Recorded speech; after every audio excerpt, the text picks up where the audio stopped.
기럇 여아림 사람들이 와서 여호와의 궤를 옮겨 산에 사는 아비나답의 집에 들여놓고 그의 아들 엘리야사를 거룩하게 구별하여 여호와의 궤를 지키게 하였더니 궤가 기럇 여아림에 들어간 날부터 20년 동안 오래 있은지라. 이스라엘 온 족속이 여호와를 사모하니라. 사무엘이 이스라엘 온 족속에게 말하여 이르되 만일 너희가 전심으로 여호와께 돌아오려거든 이방 신들과 아스다롯을 너희 중에서 제거하고 너희 마음을 여호와께로 향하여 그만을 섬기라. 그리하면 너희를 블레셋 사람의 손에서 건져내시리라. 이에 이스라엘 자손이 바알들과 아스다롯을 제거하고 여호와만 섬기니라. 사무엘이 이르되 온 이스라엘은 미스바로 모이라. 내가 너희를 위하여 여호와께 기도하리라 하매 그들이 미스바에 모여 물을 길어 여호와 앞에 붓고 그날 종일 금식하고 거기에서 이르되 우리가 여호와께 범죄하였나이다 하니라. 사무엘이 미스바에서 이스라엘 자손을 다스리니라. 이스라엘 자손이 미스바에 모였다 함을 블레셋 사람들이 듣고 그들의 방백들이 이스라엘을 치러 올라온지라. 이스라엘 자손들이 듣고 블레셋 사람들을 두려워하여 이스라엘 자손이 사무엘에게 이르되 당신은 우리를 위하여 우리 하나님 여호와께 쉬지 말고 부르짖어 우리를 블레셋 사람들의 손에서 구원하시게 하소서 하니 사무엘이 젖먹는 어린 양 하나를 가져다가 온전한 번제를 여호와께 드리고 이스라엘을 위하여 여호와께 부르짖음에 여호와께서 응답하셨더라. 사무엘이 번제를 드릴 때에 블레셋 사람이 이스라엘과 싸우려고 가까이 오매 그날에 여호와께서 블레셋 사람에게 큰 우레를 발하여 그들을 어지럽게 하시니 그들이 이스라엘 앞에 패한지라. 이스라엘 사람들이 미스바에서 나가서 블레셋 사람들을 추격하여 벳갈 아래에 이르기까지 쳤더라. 사무엘이 돌을 취하여 미스바와 센 사이에 세워 이르되 여호와께서 여기까지 우리를 도우셨다 하고 그 이름을 에베네셀이라 하니라. 이에 블레셋 사람들이 굴복하여 다시는 이스라엘 지역 안에 들어오지 못하였으며 여호와의 손이 사무엘이 사는 날 동안에 블레셋 사람을 막으심에 블레셋 사람들이 이스라엘에게서 빼앗았던 성읍이 에그론부터 가드까지 이스라엘에게 회복되니 이스라엘이 그 사방 지역을 블레셋 사람들의 손에서 도로 찾았고 또 이스라엘과 아모리 사람 사이에 평화가 있었더라. 여러분은 잃어버린 20년이란 말을 들어보신 적이 있죠? 몇 해 전에 일본 경제 상황에 관하여 나온 말인데 일본 경제가 80년대 후반 이후로 20년 동안 하나도 성장하지 못하고 그대로 멈추어 있었다는 얘기입니다. 일본의 이웃 나라인 한국은 꾸준히 성장하고 있고 중국은 엄청난 속도로 발전해서 일본을 추월해 버리는데 일본은 그냥 멈춰 있었으니까 일본이란 나라가 20년 동안 통째로 사라졌다, 그런 말이었습니다. 요즘에 와서는 우리 한국 경제가 그것을 답습하는 모습입니다. 잃어버린 세월. 여러분의 삶에도 그런 부분이 있다고 생각하지 않으십니까? 나름대로 열심히 살고 있는데 아무런 발전이 없고 보람도 성과도 없이 수십 년째 그냥 그대로 그 모습이라면 그게 잃어버린 세월이라고 할 수 있지 않겠습니까? 신앙생활도 마찬가지입니다. 오랜 세월 신앙생활은 해왔는데 하나님 앞에 좀 더 가까워진 것은 전혀 없고 어쩌면 후퇴한 것 같은 그런 세월들, 자신의 신앙이 죽은 것 같은 그런 느낌을 받지 않으셨습니까? 교회 출석을 해도 평안도 없고 만족도 없고 기도를 해도 응답해 주실 것 같은 느낌도 없고 확신도 없고 하나님이 나를 과연 기억이나 하시겠나 하는 생각이 들 때가 없습니까? 이렇게 신앙생활해도 되겠나 하는 반성을 해보셨습니까? 내 삶에는 어떤 새로운 계기가 필요하다고 생각하시지 않았습니까? 그런 생각이 든다면 여러분에게도 잃어버린 세월이 분명히 있는 겁니다. 오늘 본문 말씀 보면 하나님의 법궤가 기럇 여아림에 있었다는 말씀으로 시작합니다. 7절 말씀, 궤가 기럇 여아림에 들어간 날부터 20년 동안을 오래 있은지라. 기럇 여아림은 이스라엘과 블레셋 국경을 대하고 있는 그 변방 동네입니다. 이스라엘에게 너무나 소중한 법궤가 20년 동안이나 저 변방 산골짜기에 있었다는 겁니다. 법궤는 하나님이 모세에게 주신 십계명을 기록한 그 돌판이 들어있는 궤짝인데 하나님은 그 법궤를 소중하게 여기도록 했습니다. 이스라엘은 그것이 하나님이 여기 우리 가운데 함께 하신다 그런 하나님의 임재로 여겼습니다.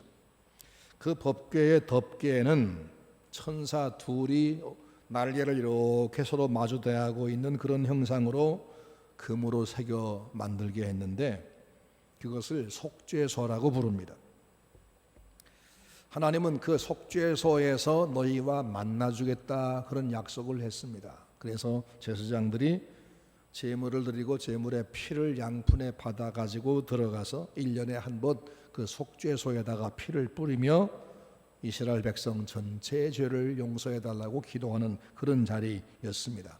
하나님께서 인간을 만나주는 것 자체가 은혜고 또 하나님이 우리 인류의 죄를 용서하시는 것 자체가 은혜여서 그 궤짝의 뚜껑을 시은소 혹은 속죄소 이렇게 불렀습니다.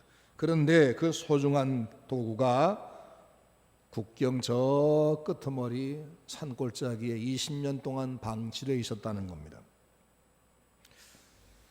시간을 좀 거슬러 올라가 보면 이스라엘이 출애굽해서 광야 여행할 동안에 법궤는 항상 진 한가운데 있었습니다.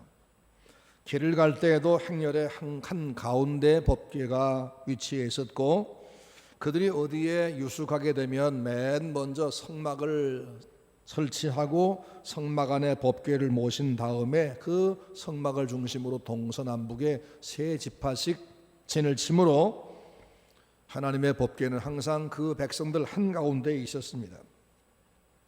그들은 법궤가 자기들 곁에 있다는 것을 느끼면서 하나님이 우리와 함께 하신다 이런 느낌을 받았고 하나님은 실제로 그들과 함께 하셨습니다. 그런데 이들이 세월이 지나서 가나안 땅에 들어왔습니다. 거기 정착한 뒤에부터는 하나님과의 거리가 점점 멀어지기 시작합니다. 법궤는 여전히 그들 가운데 있었지만 그들 마음속 한가운데 하나님 모신 것은 아니었습니다. 그래서 그 지역의 원주민들이 섬기는 우상들을 따라 섬기기 시작합니다. 그들의 우상은 농사를 풍요롭게 짓게 해준다는 바알, 아세라 이런 신이었습니다. 그들이 하나님을 섬기긴 하면서도 마음속의 중심에는 자꾸 우상을 섬기기 시작하니까 그때 이스라엘 백성들이 고통을 당하기 시작합니다. 옆에 있는 나라 블레셋이 자꾸 쳐들어옵니다. 한 번은 전세가 하도 불리하니까 제사장 홈리와 비느하스가 그 법궤를 메고 전쟁터로 갔습니다. 하나님이 전쟁터에 나가면 저 적들은 전 국물도 없어. 이 홈리와 비느하스 제사장은 하나님을 섬기는 제사장이란 직분은 가졌지만 실제는 타락한 사람이었습니다. 그들은 평소에 하나님 법궤를 소중히 여긴 적이 없습니다. 하지만 다급하니까 법궤를 끌고 가면 하나님이 어쩔 수 없이 전쟁에 개입해서 우리를 이기도록 해주시겠지라고 하고 갔는데 그들이 법궤를 메고 나가니까 블레셋 사람들이 그만 깜짝 놀래가지고 난리가 났습니다. 저 여호와란 신이 왔구나. 저 여호와란 신은 애굽의 왕을 정복한 그 신인데 홍해를 갈라서 이스라엘을 건너게 한 신인데 광야 40년 동안 이들을 먹이고 인도한 신인데 저 신이 왔으니 우린 죽었다. 하지만 도망칠 수 없으니까 싸웠는데 그날 오히려 블레셋이 이스라엘을 그만 대패시켰습니다. 하나님은 순종하지도 않는 백성들에게 이용당하는 분이 아니셨고 법궤가 하나님은 아니었습니다. 그날 이스라엘은 대패하고 블레셋은 우리가 여호와 이겼다 그러며 사기충천하고 그날 홈리와 비느하스도 전사했습니다. 비참한 패전 소식과 두 아들이 죽었다 하는 소식을 들은 아버지 대제사장 엘리는 의자에 걸터 앉아 있다가 떨어져 목이 부러져 죽었습니다. 그리고 비느하스의 처 엘리의 며느리가 그 시간 마침 아기를 출산하고 있었는데 남편도 죽고 시아버지도 죽고 법궤도 빼앗겠다 이런 비참한 소식을 듣고는 이가봇이란 말을 남기고 역시 죽었습니다. 이가봇이란 말은 영광이 떠났다 그런 말이에요. 영광이 떠났다. 하나님의 영광이 이 백성에게서 이미 떠나가 버렸다 그 말입니다. 이렇게 사무엘상 6장까지는 이스라엘 백성이 하나님을 떠난 모습과 하나님의 영광이 떠나버린 비참한 모습을 기록하고 있습니다.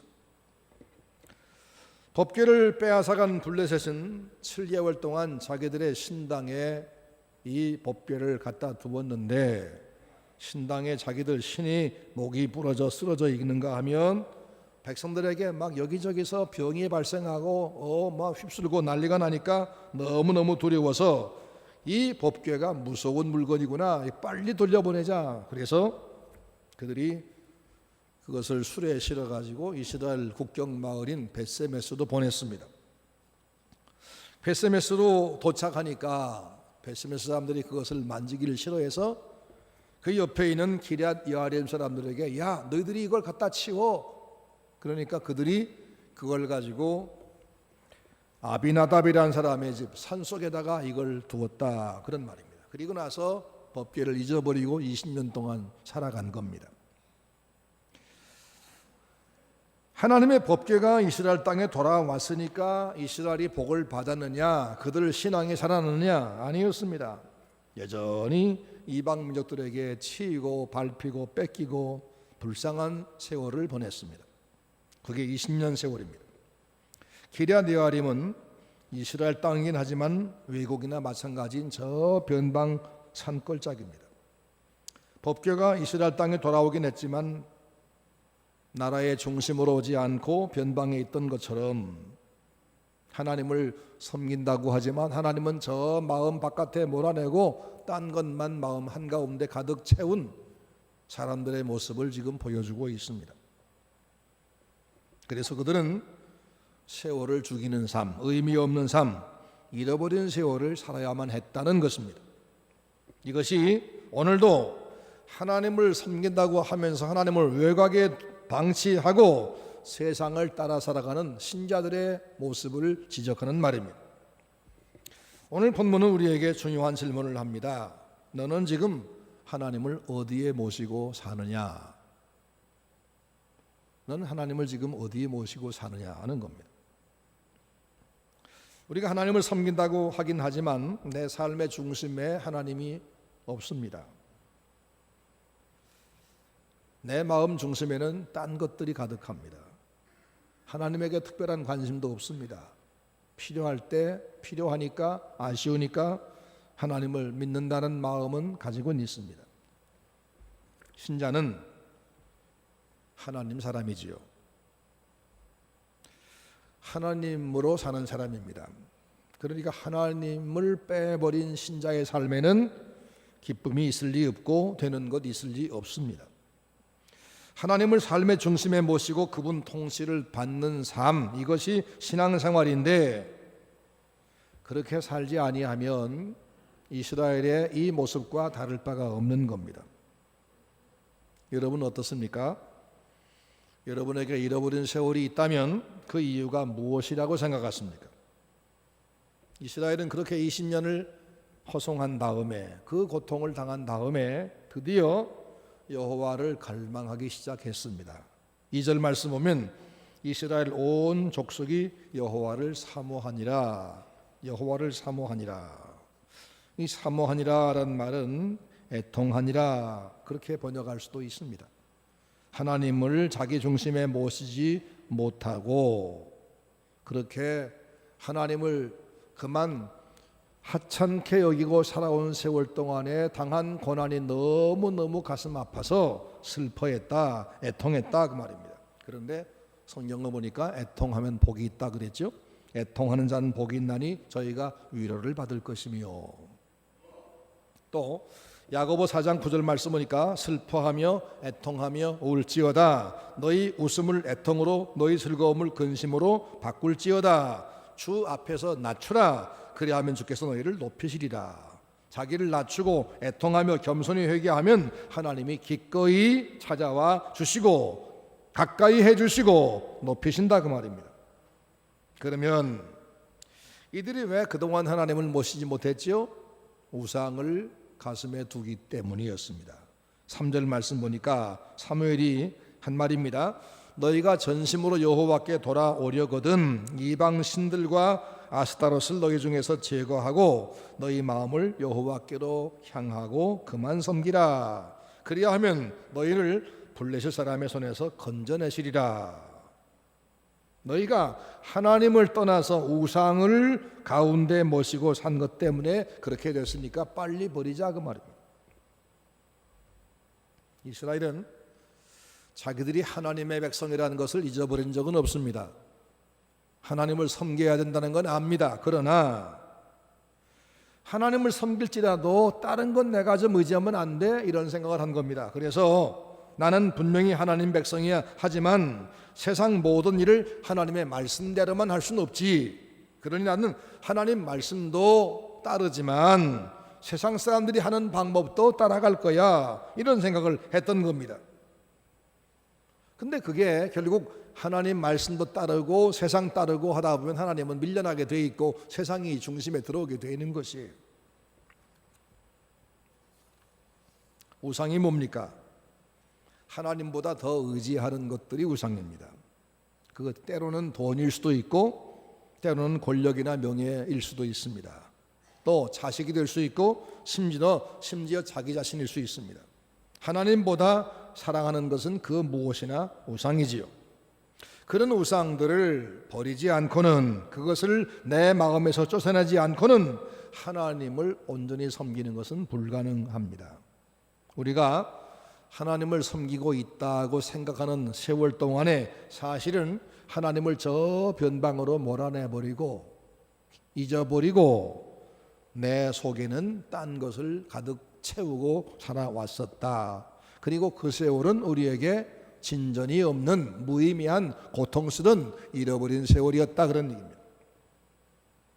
한국교회 성도 중에 무당한테 점치러 가는 사람이 꽤 많다. 들어보셨나요? 그런 통계가 나왔더라고요. 여러분 중심엔 하나님이 계십니까? 여러분을 지배하는 것은 하나님의 말씀입니까? 지난 주일에 들은 하나님 말씀을 지금 기억하고 있습니까? TV에서 본 어떤 장면이나 드라마 장면이나 누구한테 들은 어떤 해괴한 얘기나 돈에 대한 걱정이나 세상 욕심이 여러분 마음을 한가운데를 딱 점령해 버리지 않았습니까? 그런 모습으로 교회를 다니며 내가 신자라고 해온 세월이 얼마냐 그 말입니다. 그것이 여러분에겐 잃어버린 세월일 수밖에 없습니다. 사무엘상 4장에서 6장 말씀 보면 하나님을 떠나서 우상을 숭배하던 이스라엘이 자기 하고 싶은 대로 그렇게 세상 따라가다가 비참하게 되는 상황을 쭉 열거해 주고 있습니다. 그리고 7장에는 비로소 사무엘의 권면으로 지난날의 그 고통을 벗어버리려고 겨우 여호와께 나오는 모습입니다.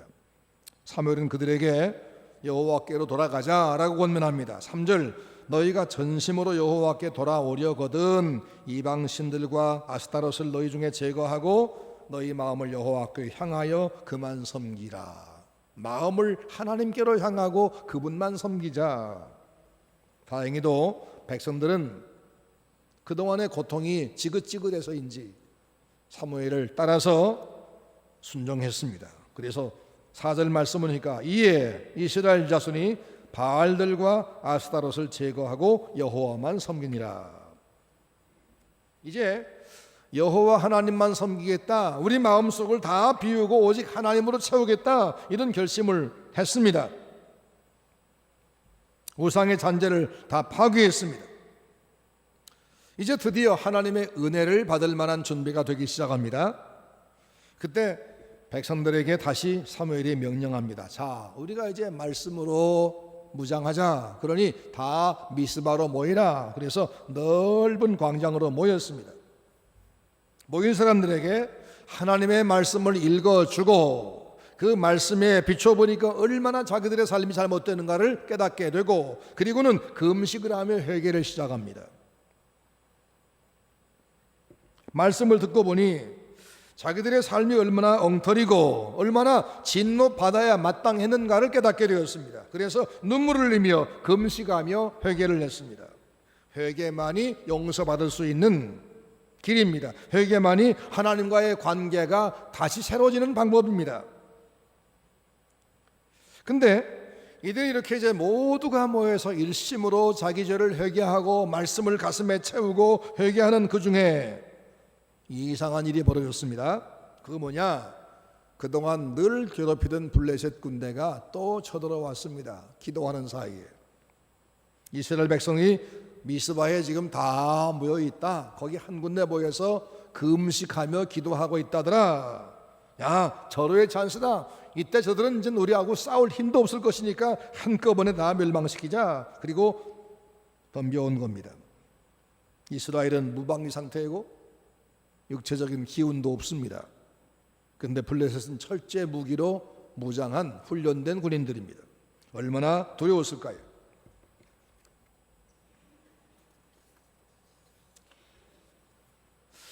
자, 이들이 지금 잘못한 겁니까? 하나님 앞에 모처럼 회개하고 잘 살아보겠다고, 바로 살아보겠다고 회개하는데 그렇게 중요한 시기에 이 어려움이 갑자기 닥쳐왔으니 두려움뿐이겠습니까? 원망, 불평, 낙담 가득했겠죠? 아니, 하나님께서 왜 우리를 돌봐주지 아니하고 이렇게 어려움 당하게 하십니까? 라고 원망할 사람이 많았을 겁니다. 우리도 마찬가지죠. 우리가 어쩌다가 한번 신앙생활 잘해보려고 바짝 결심을 하고 나면 그때 기가 막히게 시험이 옵니다. 그러면 또 하나님을 원망하고 넘어집니다. 아니, 내가 이번에 이렇게 결심하고 새벽 예배를 시작했고 뭐 내가 금식을 하고 내가 11조를 결심했고 내한테 왜 이런 시험 주십니까? 하지만 옳은 일을 하려고 하면 가로막는 것은 틀림없이 생깁니다. 그것은 흔한 일입니다. 하지만 흔하지만 중요한 것은 아닙니다. 중요한 것은 그때 어떤 결정하느냐, 계속적으로 하나님을 의지하고 나가느냐 아니면 그때 좌절하냐, 이게 중요한 겁니다. 이스라엘은 그때 어떻게 되느냐, 원망 불평하며 분산돼 버린 것이 아니라 여호와 하나님 앞에 기도하기로 작정을 하고 모두가 기도에 몰두합니다. 전쟁이 났지만 그거 개념치 않고 하나님 앞에 매달리면 왜 전쟁을 이기게 할 분은 하나님밖에 없으니까. 그리고는 사무엘에게 당신이 우리를 위해서 기도해달라고 요청합니다. 지난날 하나님을 저 외곽에 두고 세상을 중심에 두고 살 때는 어려움 당할 때마다 늘 해오던 패턴이 있습니다. 누군가에 대한 원망하는 겁니다. 이건 누구 때문이야. 그리고 누구한테 가야 도움받을까 하고 도움받을 만한 사람은 찾아다녔습니다. 누구에겐가 원망하고 또 어딘가 도움 청하러. 그런데 이번은 그렇게 하지 않고 하나님께만 매달리겠다고 기도한 겁니다. 사무엘은 젖먹이 어린 양을 가져다가 그것으로 번제를 드렸습니다. 온전한 번제 드렸단 말은 자신을 하나님 앞에 온전히 바친다, 그런 헌신의 제사입니다. 살든 죽든 하나님께 맡기겠다, 그런 결심입니다. 세상에는 문제 없는 사람은 없습니다. 우리가 살아가는 것 자체가 맨 문제투성입니다. 문제는 날마다 발생합니다. 그래서 우린 기도할 게 많죠. 기도하지요. 날마다 새벽에도 나와 기도합니다. 그런데 오늘 본 말씀을 보니까 기도를 많이 하는 게 전부가 아니라는 겁니다. 기도보다 중요한 게 있는데 그게 뭐냐? 평소에도 하나님을 의지하고 사는 신앙이 바탕이 되어 있을 때 기도가 응답되는 겁니다.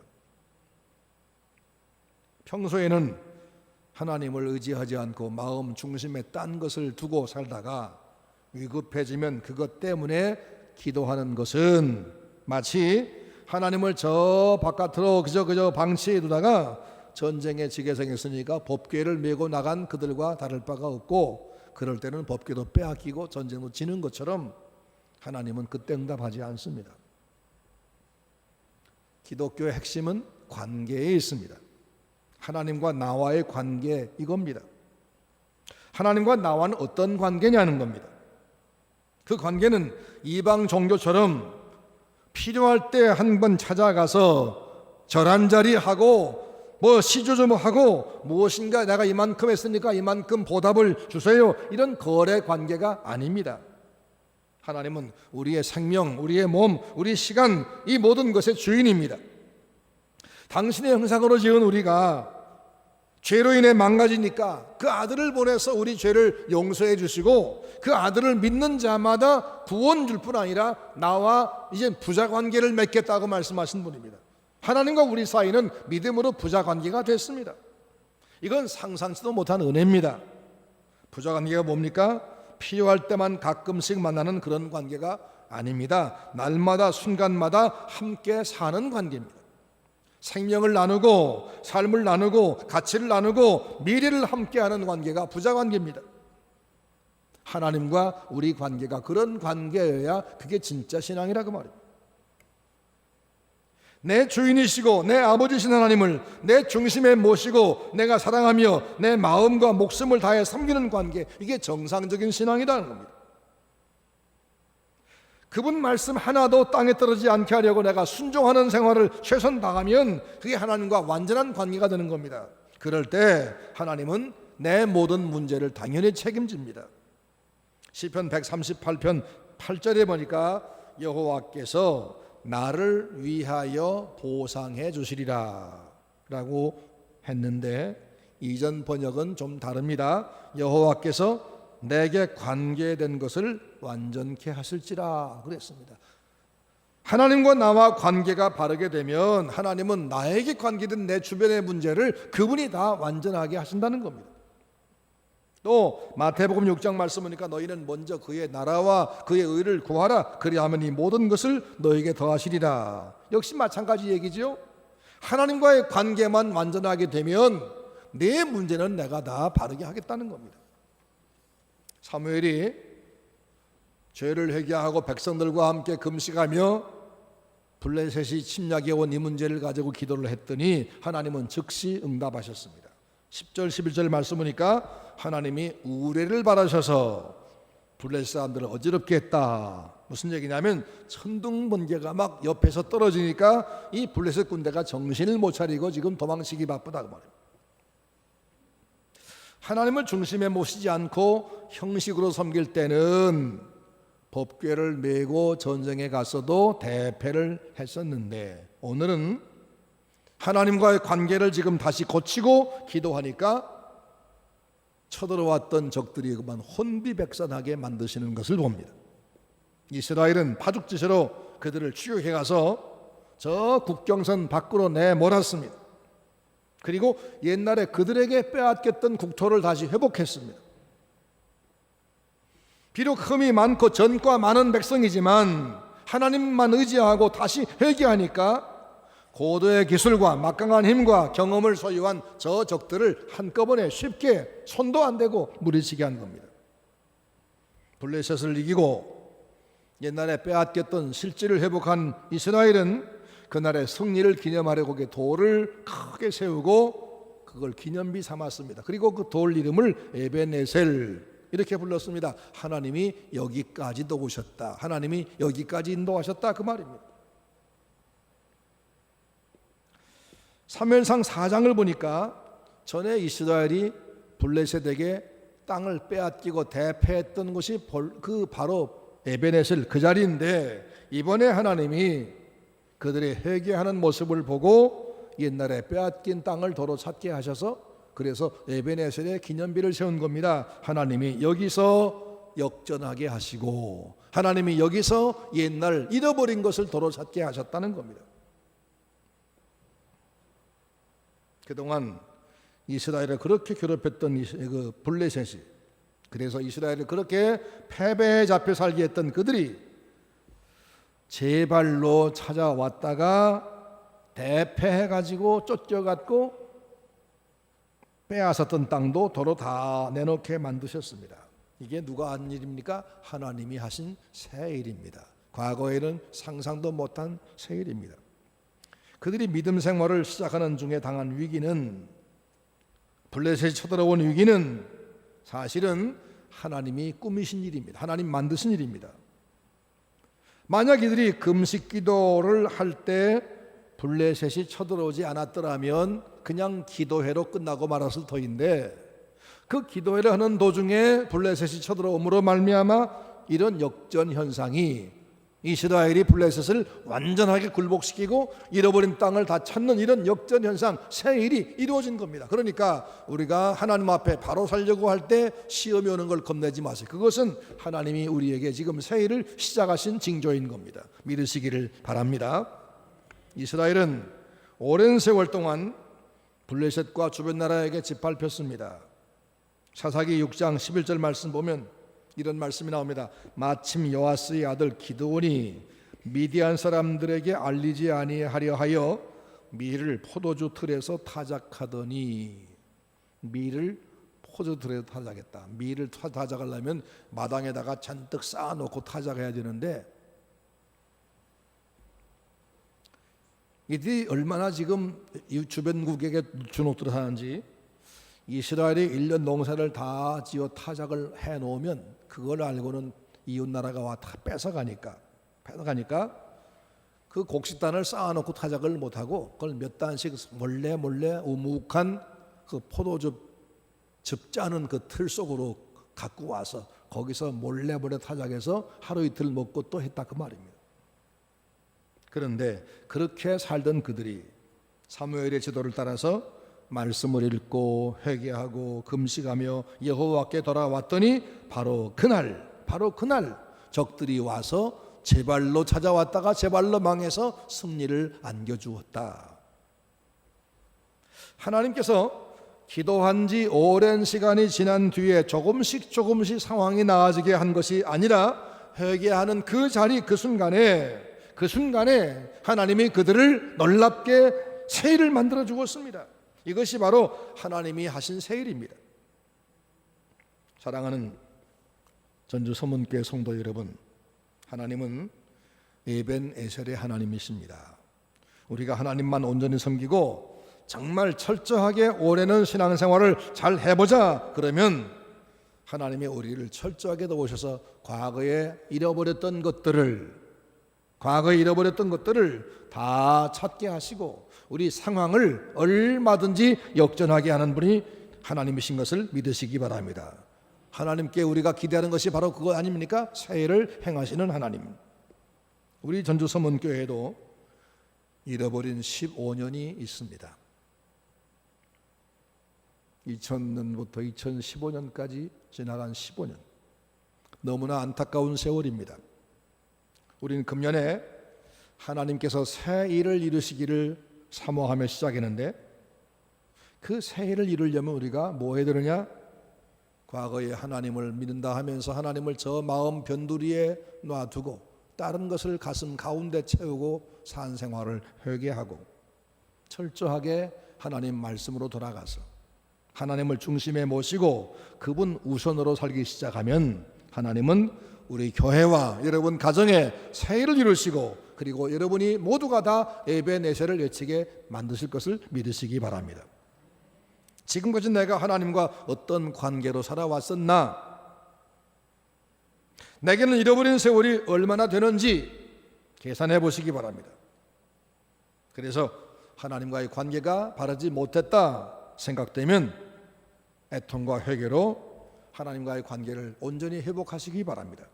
그래서 잃어버린 세월도 회복하시고 평안도 능력도 회복하시고 하나님이 이루시는 새 일을 경험하는 여러분 다 되시기를 주의 이름으로 축원합니다.